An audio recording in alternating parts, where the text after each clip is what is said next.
Hello, hello. Good afternoon, good evening, good morning. If you're watching us from the other side of the world, if this is your first time here, my name is Anna Zugari, and I'm just a basic girl with a little extra. And today, oh my goodness, I am so excited about being with you and sharing this conversation with you. It's very dear to my heart.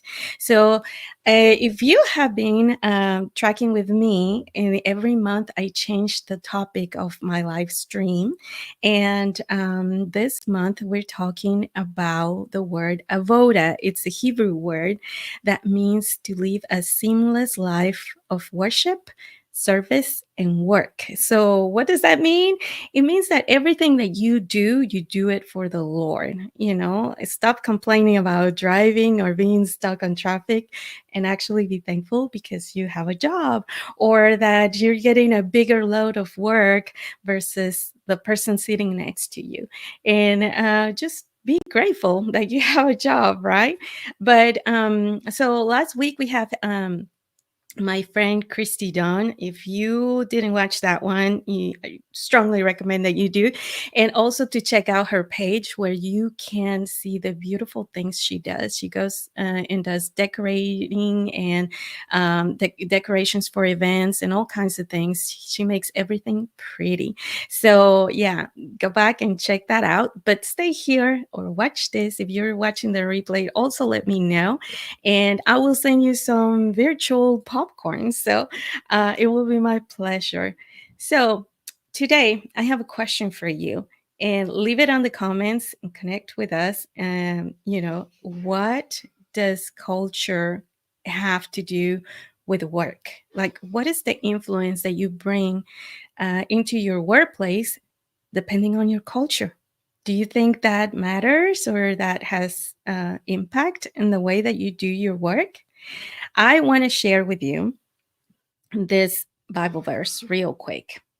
Whatever you do, work heartily as for the Lord and not for men.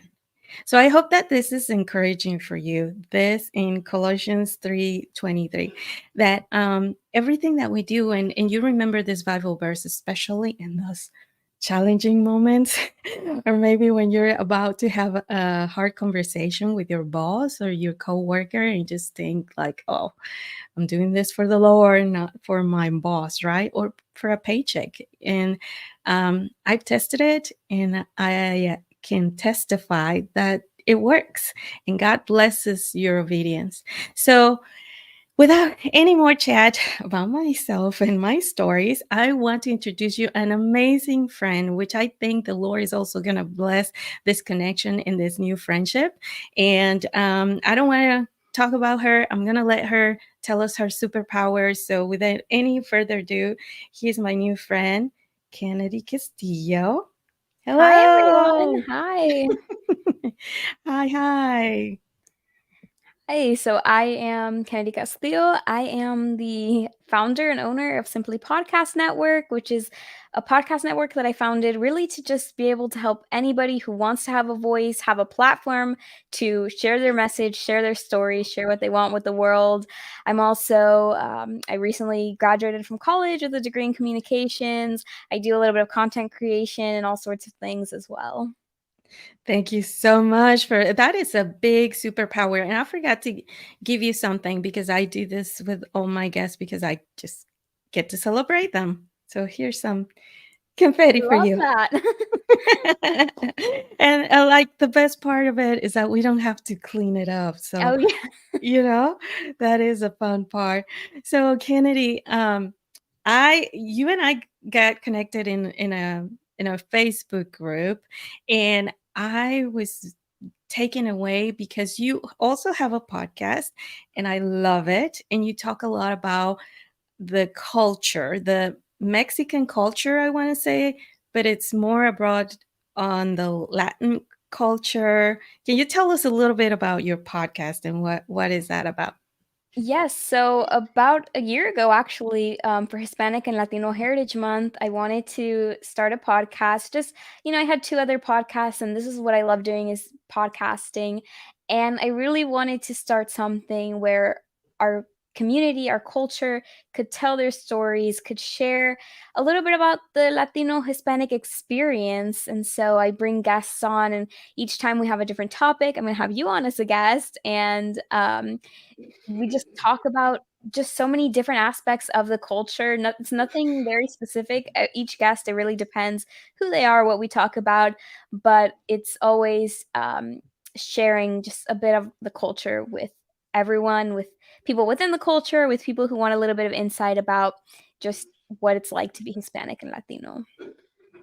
Yeah. So actually, in your podcast, I learned the difference between a Latin person and a Hispanic person. I had never thought about that and never, explore what does that mean. Do you remember about that? Yes, yes. So it's a question a lot of people have. Some people think the words are interchangeable, and of course, I mean, it's nothing to be upset about if someone uses it wrong or anything. But Hispanic is anybody who comes from a Spanish-speaking country. So that can include Spain. Spain is not part of Latin America, but that encapsulates Hispanic. And Right. then when we talk about Latino, that has to be a Latin American country. And for the most part, these do kind of intersect. I guess like the example of Spain is just Hispanic, not Latino, whereas like Brazil, they speak Portuguese, so they would be Latino, but they're not necessarily Hispanic. That is enlightening, right? And, we both live in Texas. So Yes. we are very close to the Hispanic culture because we're by the border. And I don't know about you. And I think you are, your background or your parents, grandparents, I don't know what generation are you on the Hispanic side. Are they Mexican? Yeah, well, I'm Mexican American, but actually, believe it or not, I'm sixth generation Texan. So we've been What? here a long time. I think basically the part of Texas where I live used to be Mexico, and I Uh-huh. think we just kind of stayed here once that part was taken over by the US. Wow. And are you fluent in Spanish? Right? Yes, Yes? completely.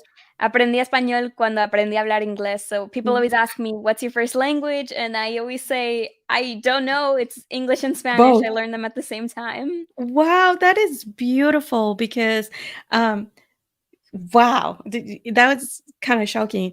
So I am first generation of immigrants in my family. Like we're the first ones to be here, right? Like we don't have any more family here. We just came like in the 90s and we established here, right? But my daughters don't speak Spanish.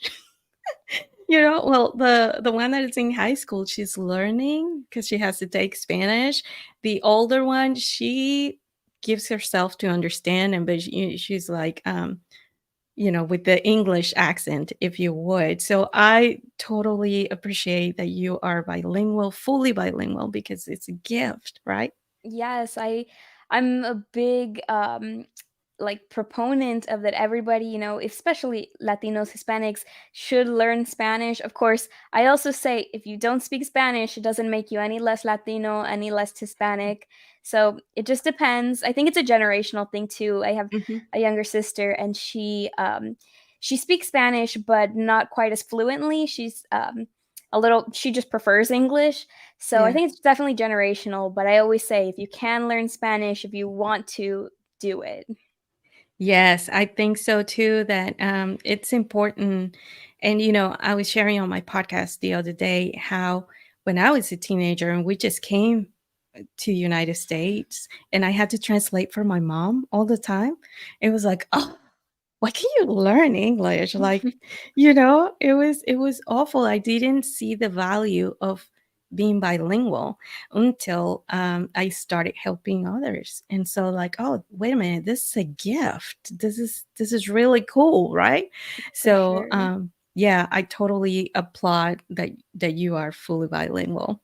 Yes, and I have been able to help so many people with it, with translating and, just helping others, and I love that gift of that. Yes. Well, so speaking of bilingual, we are a day away from celebrating the Mexican independence, which is kind of like a big deal, even though for a lot of Mexicans here in United States, they still going out and celebrate this day, and I think it's part of the culture. It's more for the celebration and go partying, right? Than the actual meaning of being independent. What do you think about that? Yeah, I think it's difficult. It's a difficult situation because a lot of people don't really understand the meaning behind it. I would say if you wanted to compare it to something, it would be like 4th of July, but for Mexico. And there's some people that just want to use it as an excuse, especially when it comes to like cultural appropriation. They want to throw on a sombrero or, Yeah, right. whatever and celebrate. But I think it's really important if you're going to celebrate something, one, I personally think you should be part of that culture. Right. And two, you should educate yourself and know the meaning behind it because there is just such a deep importance behind it. And I think, it's okay to celebrate, but just know why you're celebrating. That's true. That's true. And that happens a lot with Cinco de Mayo, Yes, right? I was just going to say that too. Yes. I Yes. mean, it's just margarita time. It's not really Cinco de Mayo, right? Like, No, in fact, I, I've heard so many people that think that Cinco de Mayo is Mexico's Independence Day, I and it's like, no, that's not. It was, a battle that was won. There's a whole history there. So, if exactly. if you want to celebrate, at least understand why. Right. And the funny thing is that most Mexicans don't celebrate Cinco de Mayo. It's a holiday if you would, but it's not the most important in Mexico, right? Right, right. Like So 16 de septiembre, I think there's a little bit more in Mexico celebration, but Cinco de exactly. Mayo, there's really not a big celebration like that. Right, right. And I think it's just funny, but hey, I'll take a margarita. Right. Right? So let me ask you. So this month in the live stream, we're talking about how can culture affect our workplace, and I know it's kind of a touchy subject because, especially, I don't know in other states, but here in Texas, there is a big mix of all kinds of cultures, right? And I've worked in places where I have to say it is noticeable, when you are Hispanic and you work a little harder than other cultures. What do you think about that? Does culture impact the way that you work? I will tell you, first of all, I'm so lucky that I have not really experienced that, like, feeling different or anything like that, just because the area where I live, it's predominantly I think I was reading a statistic that this area is 97% Hispanic and Latino. So, Okay. pretty much everybody here is Hispanic and Latino. But with that being said, I think it's just ingrained in us as Latinos that we have to have a strong work ethic. And I think a lot of that comes from being, maybe children of immigrants or being immigrants ourselves, or just that kind of mindset that we're taught from a young age is that you have a strong work ethic. And I think that's definitely shows in a workplace. I think I don't want to make a generalization or anything like that, or discredit other ethnicities or races. But I would say, I think, being a little biased, that Latino people are some of the hardest working people in any and every industry. Okay. Yeah. Not being biased, but I agree. I agree with that. And I think that our influence in the workplace with that culture is not only about hardworking, but also about being fun, you Yes. know? And I was talking to, actually, I think it was my therapist the other day because she's like, Anna, we're about to start talking about something really hard, and you're making jokes about it, and you're laughing. And why is that? You need to show some empathy, and yeah, so we're working on that, right? But I'm like, I need you to understand that I was born and raised in Mexico, and that's what we do. I mean, Yes. you have Yeah. an earthquake, and 5 minutes later, we're making fun of it, you That is know? so, so true. And I think even, I mean, just speaking about like therapy and mental health for a second, it's like there's a little bit of a stigma around it in our culture. Right? So I think one way that we kind of try to get over that stigma is just with humor and making light of it. And obviously it's important, but that's just what our people do. We have fun and we make light of Mhm. situations. Yeah. Yeah, exactly. And I think that what I try to explain her, it's a cope mechanism Yes. that it, and it's a cultural thing. You can't break that one. And I'm like, hold on, let me have 30 minutes free of therapy because I'm gonna tell you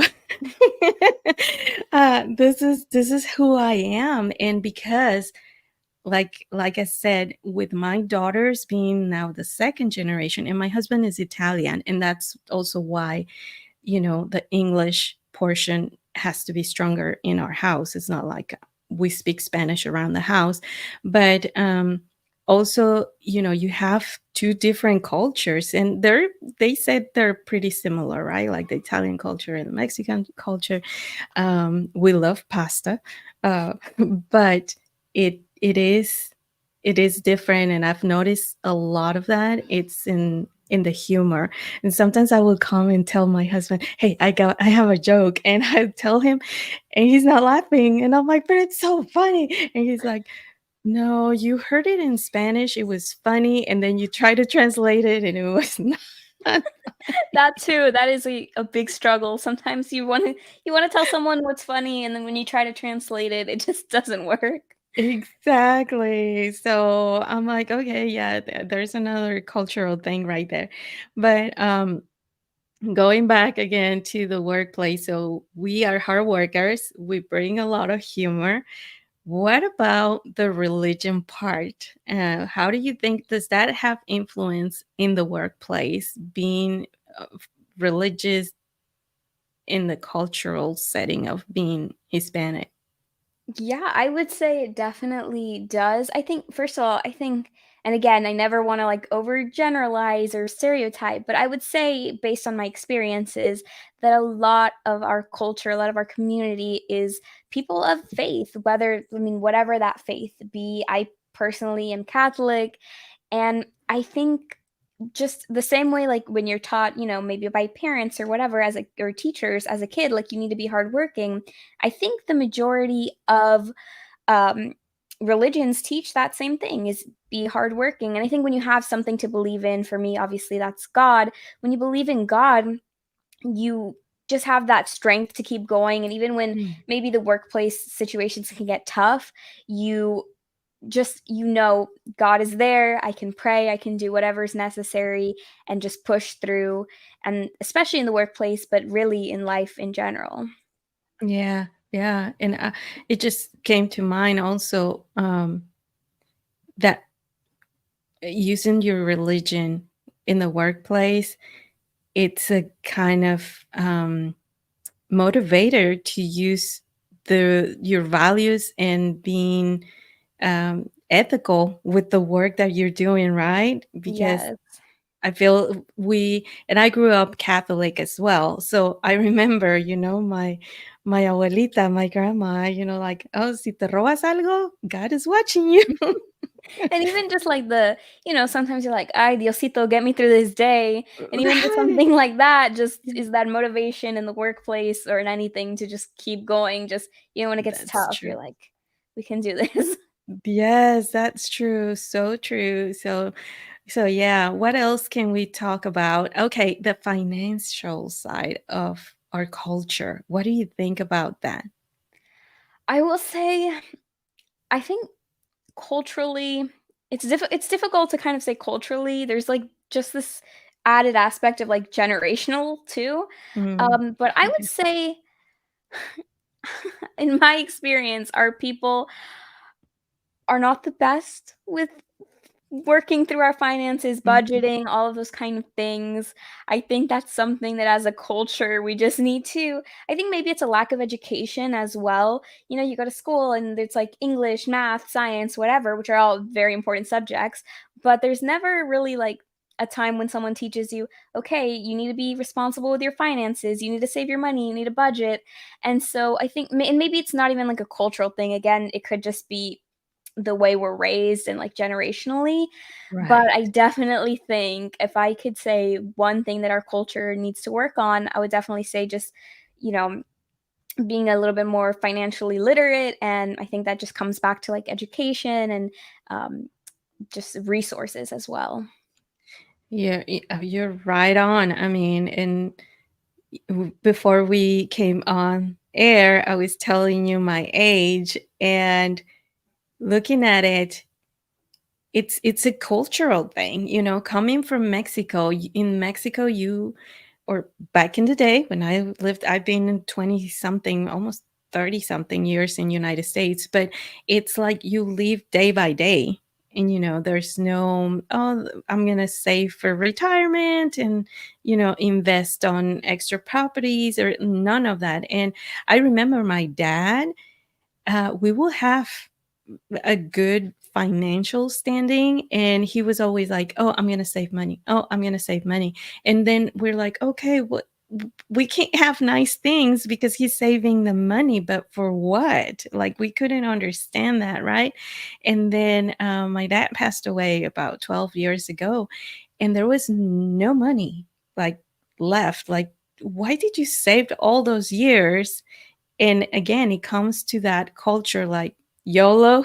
I think Right? It's also like, connecting it back to the workplace, so many people, so many Hispanic and Latino people are working class.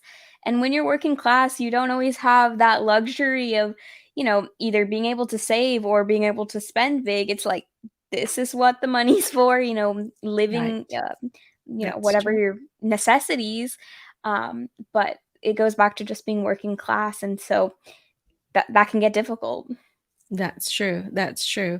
And I just think that for people that are here in United States and they're learning their way, on how the American dream works, it's the learning process. And I just hope and pray that the generations coming in, they can get that fusion, because I wish that, or I wish and I pray for my daughters to have that sense of humor, that love for food, but I also hope that they have a good financial education and how to live life without worrying, like, oh my gosh, we can't pay the electricity tomorrow, and Yes, especially that kind now of with stuff. inflation and, you know, minimum wage not Exactly. being raised, it's hard.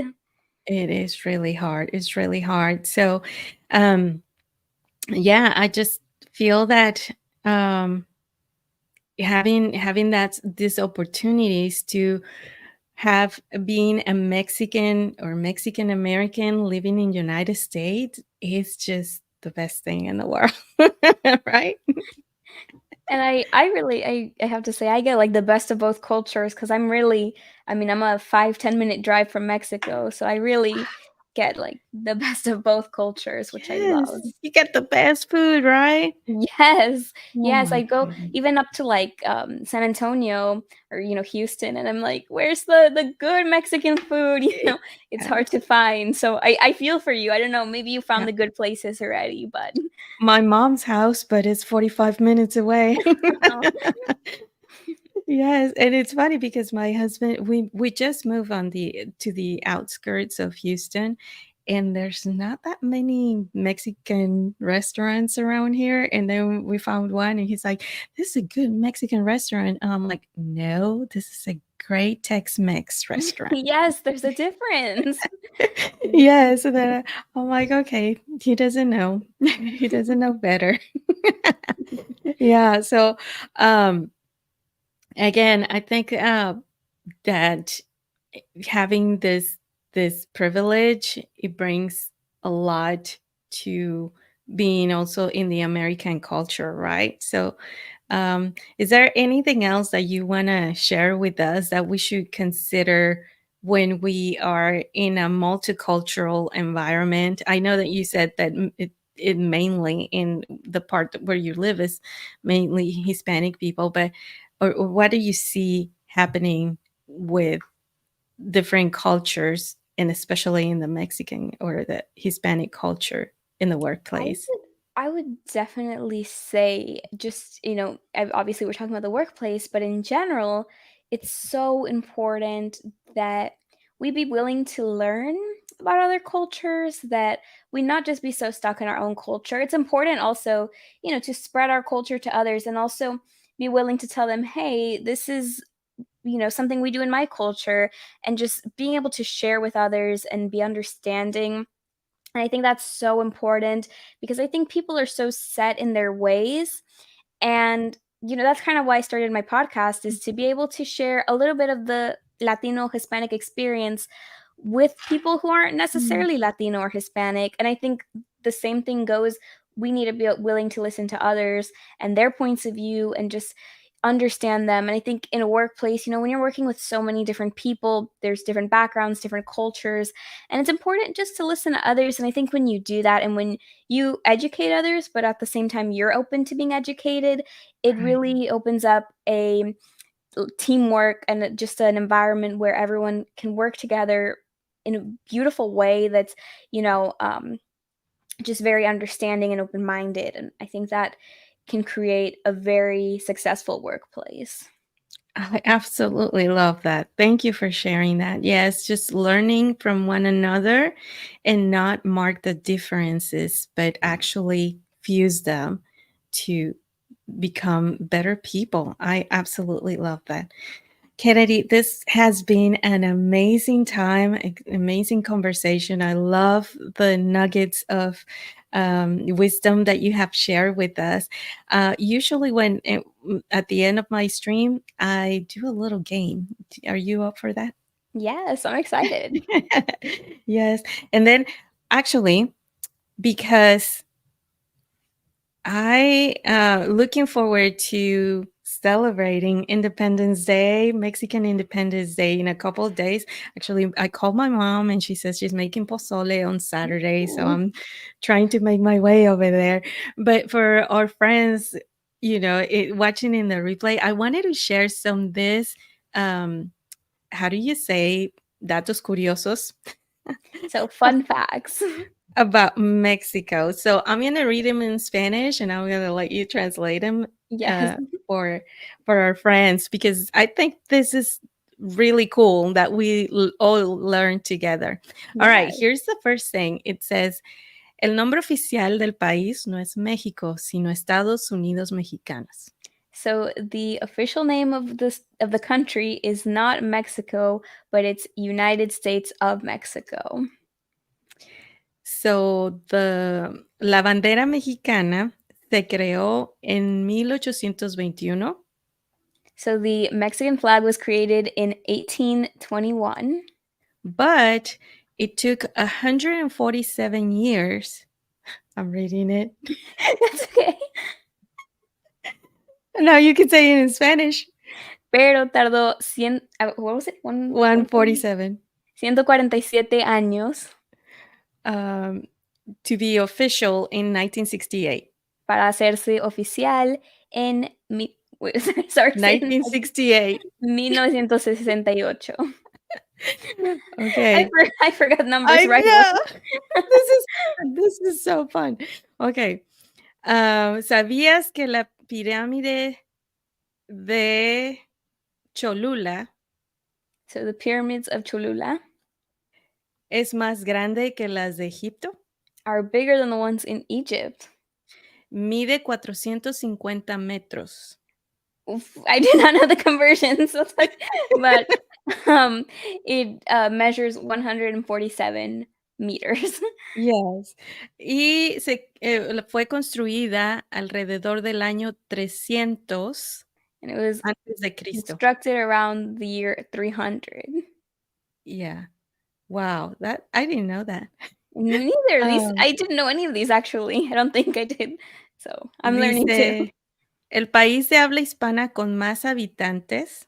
The Hispanics or the Spanish speaking country with the most population, uh, inhabitants. There we go. I'm right. searching my brain for all the words.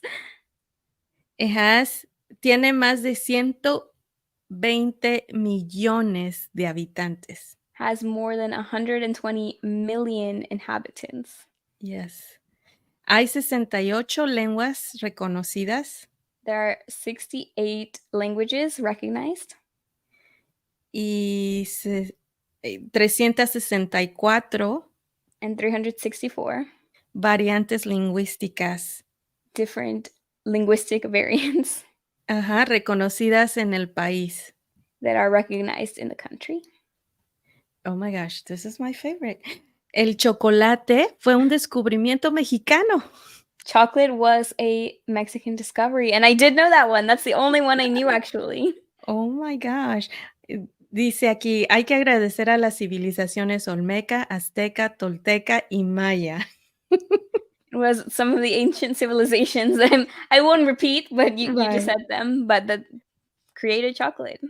La mayor universidad del mundo es mexicana. The biggest university in the world is Mexican. La UNAM tiene Mm, más de 360,000 estudiantes matriculados. Wow. UNAM has more than what, 360,000 370 million or 1,000 students. students. Yeah. Yes. Wow. Ok, la última. Por su forma, México es un país como no hay otro en el mundo. By its shape, Mexico is the only country like no other in the world. Con sus dos penínsulas y sus dos golfos que balancea ambos lados del trópico de Cáncer. With Yeah. two peninsulas and two gulfs that ¿cómo era? Balancea That balance los dos lados del trópico de Cáncer. the two sides of the tropics. Tiene desiertos, It has tiene deserts, selvas it has y jungles, tiene lagos, lakes, montañas. mountains. Wow. Wow. Yep. Yeah. That is so I didn't know most of these. I mean, Really? that last one a little bit and then the chocolate one, but most of these I Yeah. didn't know. Yeah, the most surprising one for me was la Universidad de México, la UNAM. Yes. I didn't know that. Like No, me right now, neither. currently, there's 360,000 students that are registered Wow, in that there. is crazy. I know, right? Um, Hey, friends, before we go to the fun part, I want to share this is Kennedy's um, website. Go check it out and ask questions, connect with her. Are you starting a podcast? Kennedy, how can people join your network? Yes, so if you head to the website, there is a form that you can fill out. Anyone, if you're interested in doing a podcast at all, even if you've never have no experience, go for it. I can help you get started. I want to make sure everyone has a voice that wants to share something with the world. So especially, I like to deal a lot with minorities and women, but anybody who wants to start a show, head to the website, fill out the form, and I will get in contact with you. Sounds great. All right. So to close out, we're going to do some rapid fire questions. Okay. And this will be in English. Perfect. Okay. Let me pull up my screen here and we'll ask the wheel of fortune. Okay. You ready? Here we go. Who did I Who text? texts last? Ooh, that's a you know what? It's a good thing I have my phone right here because I don't remember. I think it might have been actually, I guess it wasn't a text, but it was a Facebook message when I asked you Oh, about the yes. link. Yes. Before that, it was my sister. She wanted Starbucks, and she asked me. She said, "What do you want from Starbucks?" Oh, that's funny. Oh my gosh. I think that last text was my husband and he's in the other room. Okay, what's your Ooh, favorite Mexican food? that is so hard. I would say, ooh, I love tamales. I think maybe tamales. Do you make them? I tried once. It's too much for me. I know, right? What was the last picture you took with your phone? Oh, again, good thing I have it here because I do not remember. Mhm. It was probably, I want to say, let's see. I took a screenshot actually of a picture that my friend posted that it was the two of us. We were at a concert last week. Oh, that's fun. Okay, here it comes. What is the best type of cheese for you? Ooh, I gotta say, I'm not a huge fan of cheese, so I don't think I can choose one. But Mexican cheese. Okay, here's our last one. Facebook or Instagram? ooh, I think Instagram. I like Yeah, sharing photos, but I like Facebook too. They're pretty similar. yeah. Well, I think that's also a generational thing. I Yeah. see a lot more younger people on Instagram, and my daughters say, like, moms are on Facebook. So I'm like, okay, well, I'll take them both. Yeah, I like both, Well, but right. Kennedy, thank you so much for being here today. We really loved your insights and your, the wisdom that you brought to the show. And friends, if you have any questions, any comments, don't be shy, and we're not going to get mad. Some people have actually questions about our culture, and sometimes they feel like they can't ask those questions, but it's better to ask them and be informed that just assume things, because that's how chaos comes to be, yeah. right?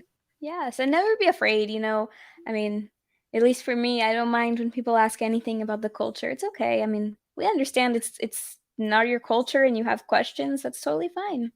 Yes, and yes, yes, we do eat tacos de lengua. That's a true thing. Yes, And it's good. I it wouldn't say is. Some delicious, people, they're like but it's good. not sure about it, but I promise it's delicious. Yes, yes. I mean, we used to uh, eat tacos all the time, in Mexico, and all kinds of tacos. So, it's all good as long as it's in a taco. And also, just for the record, tacos are not the hard shell. No, no, they are not. So just know that. And Always the Taco soft Bell is tortilla. not a real taco Oh place. no, no, no, no. All right, friends. Well, thank you so much, Kennedy. Again, thank you so much for being here. Don't forget to subscribe and share. And you'll find all the links to connect with Kennedy in the show notes. And I invite you to also listen to So Basic with a Little Extra, the podcast, every Tuesday.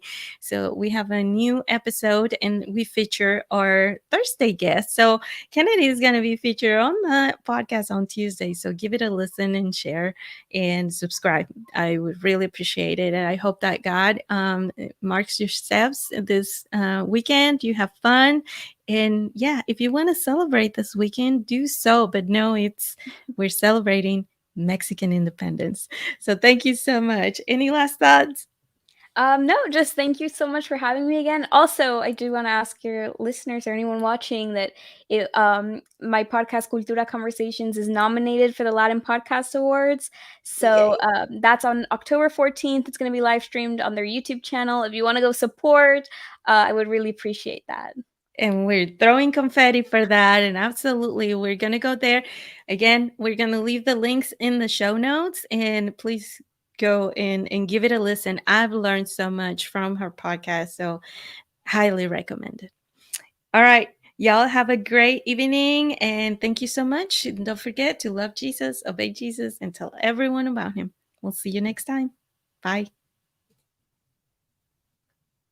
Oh.